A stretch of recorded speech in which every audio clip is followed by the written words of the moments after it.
Are you feeling down? Are you experiencing ongoing sadness?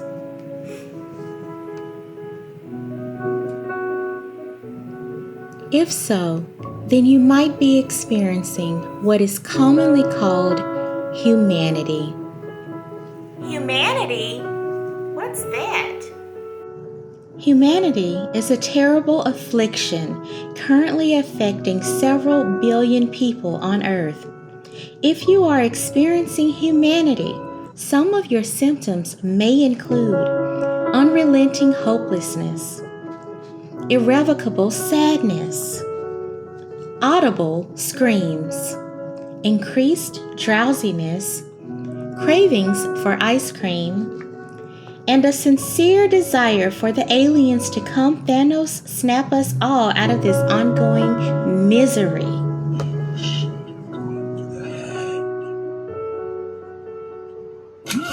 But I feel so hopeless. What can I do? Now there is something that you can do. Introducing Myobin. But what is Myobin? No, it's actually pronounced Myobin. Myobin is a daily air supplement that you take to help you calm down and focus on things that you can change or control. Myobin will help you determine which situations and people you can control or influence and which ones you can't. Myobin should not be used as a way to turn a blind eye to ongoing social injustices and excuse you from having any personal or social responsibility because, goddammit, you are a human being. Myobin can be used with other supplements such as chamomile and outdoor walks. But will Myobin make me gain weight? I'm already this level of fat. I don't want to get any fatter. What are the side effects of this Myobin? Hello, I am a doctor now. Myobin is not a weight loss drug, but studies have shown that minding your own business will decrease your stress, which will in turn decrease your cortisol levels, which will then in turn make you want to eat less, which in turn, because of that, may help you to lose weight. At the very least, by trying Myobin, you will remain the same level of fatness that you're currently at while also greatly improving your mental health.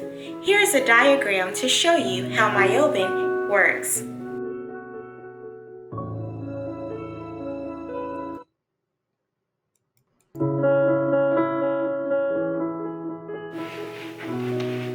Do you see? Wow, Myobin sounds great. How can I get a prescription to Myobin? There is actually no doctor visit required to get your prescription to Myobin. All you have to do is like this video and subscribe to this channel. Hello, sweethearts. This is Nicole from the Loved and Listened To channel, here with another edition of Mental Health Mondays, the series where I give you a little bit of advice to help you deal with a mental health issue. In today's video, I'm going to tell you how to and when to mind your own damn business. And I'm also going to explain how doing so will greatly improve your mental health.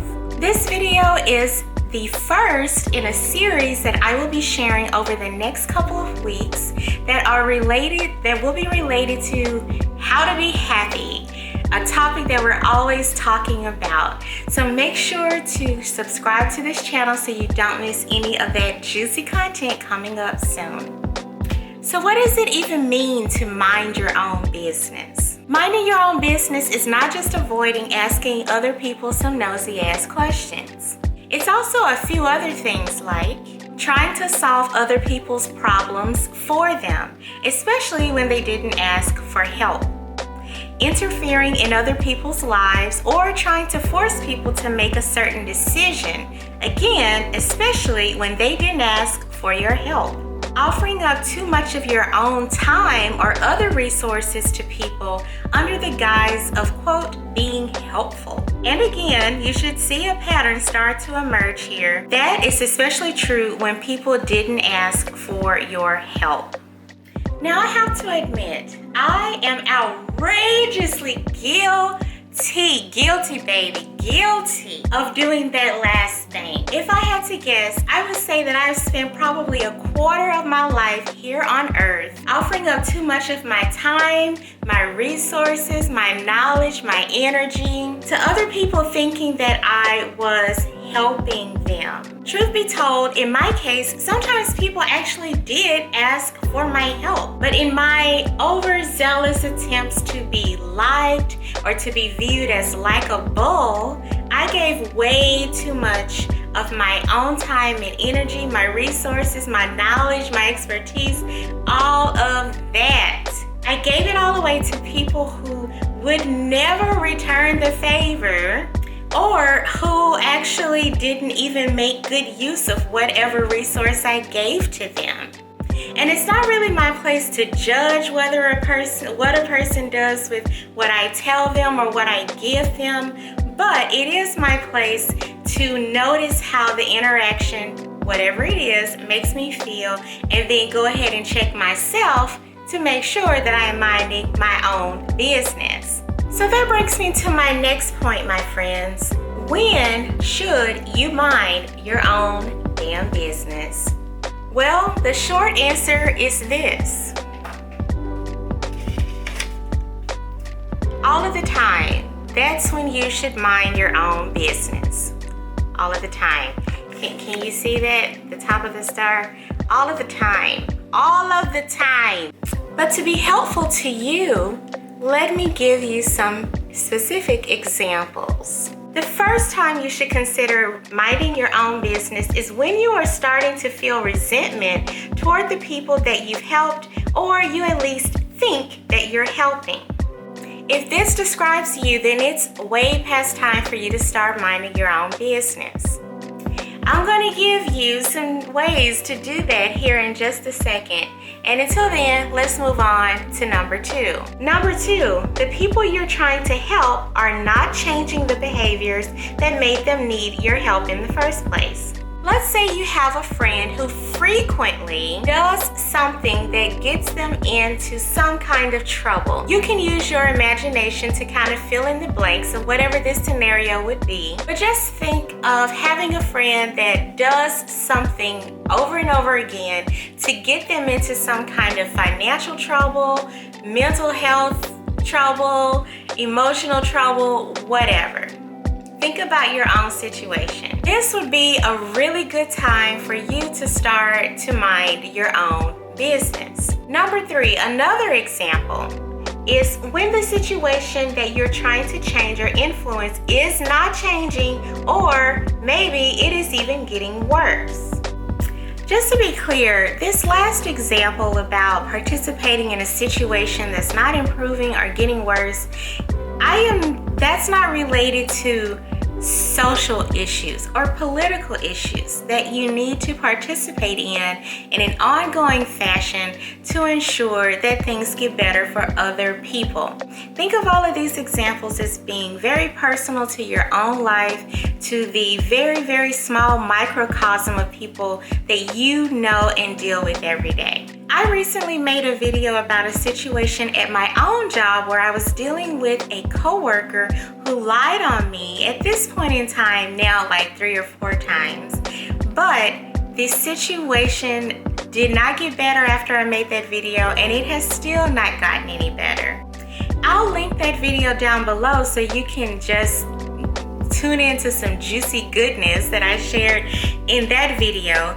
But this situation makes me think about when it is a good time to stop trying to mind the business of other people and just focus on what I can do and what I can control.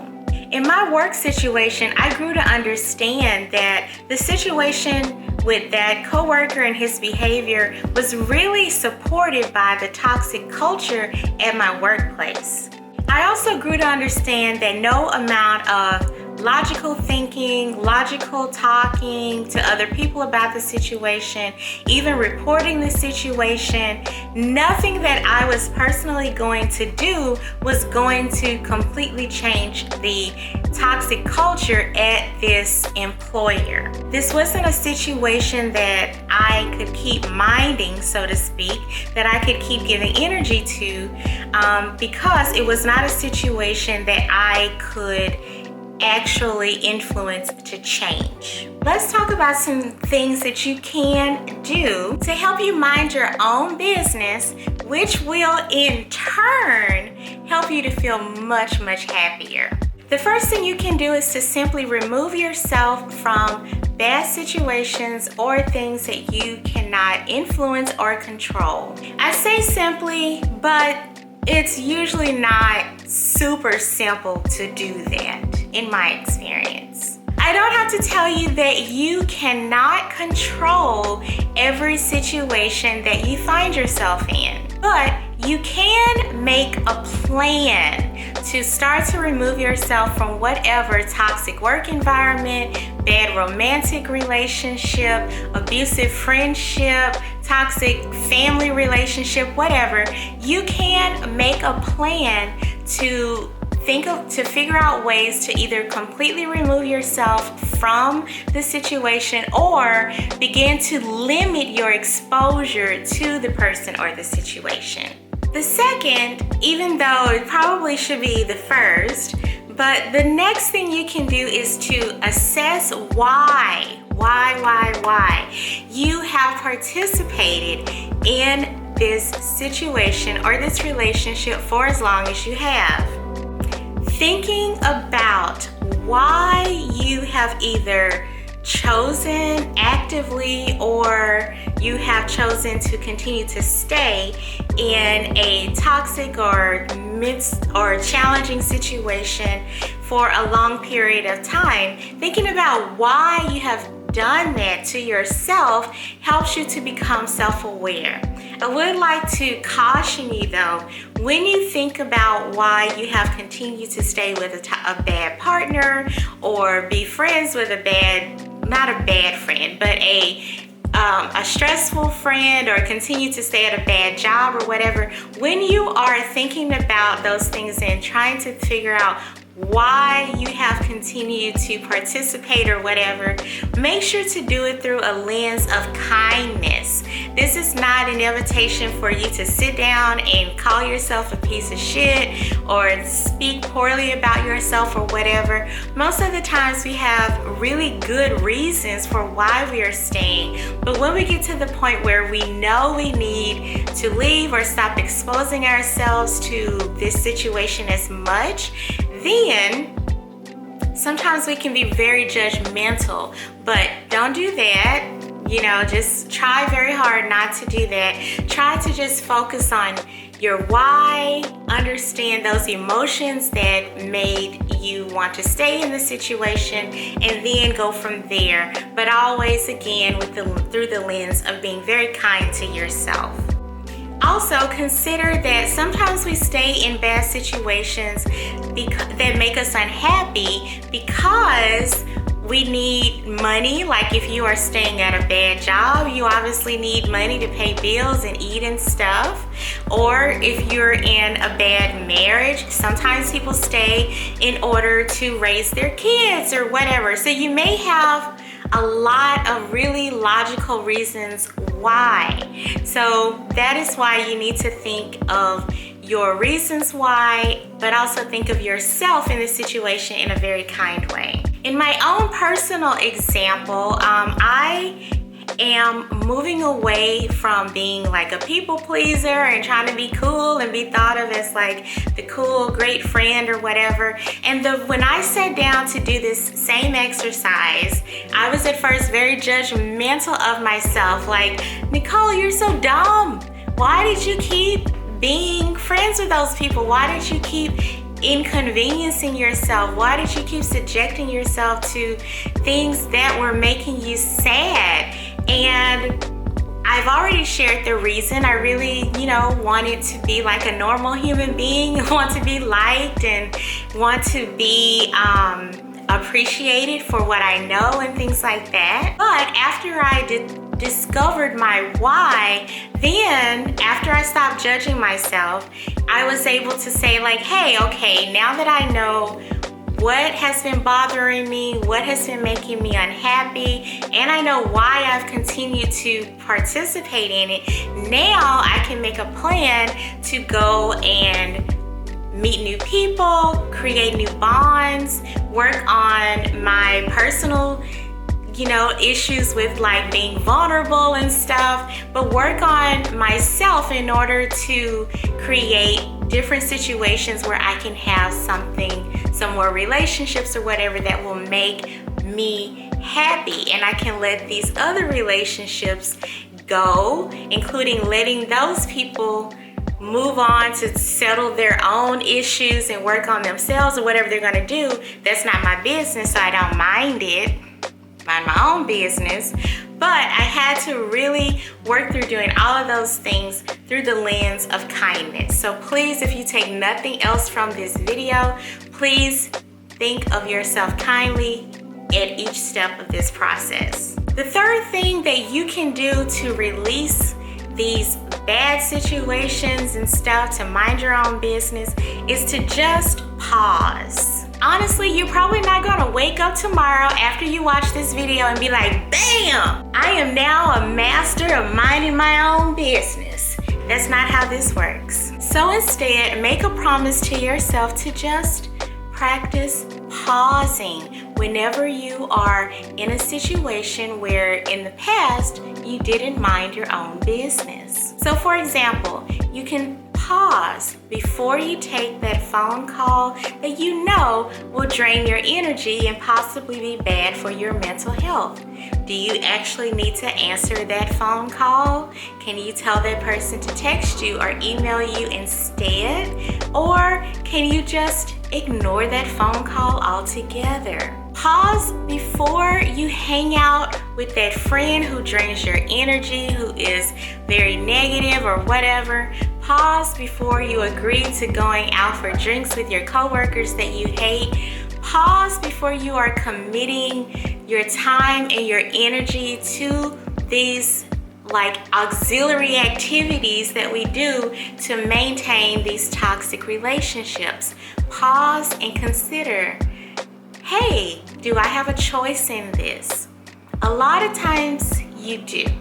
Over time, you will see that you will become more self-aware, more connected to what makes you feel good, more aware of what makes you feel bad, and it'll become more of like almost like an innate choice that you make. Like you will start to make choices that are not related to making other people feel good, but you'll start to make choices related to what will make you feel good, because through minding your own business, you will become so self-aware, much more in tune with yourself, and that is going to be something that will help you maintain long-lasting contentment and happiness. Another bonus of minding your own business is that you will have more energy to resolve your own problems and to take a good look at yourself and figure out what's going on with you, because you'll have all this time back that you were giving to other people. All right, my friends. So in this video, I have shared with you 3 instances when you should definitely consider minding your own business. And I have shared with you 3 ways to do it. So what I would like for you to do right now is, if you've made it to the end of the video, please help me help other people get this message out to the masses, and leave a comment below.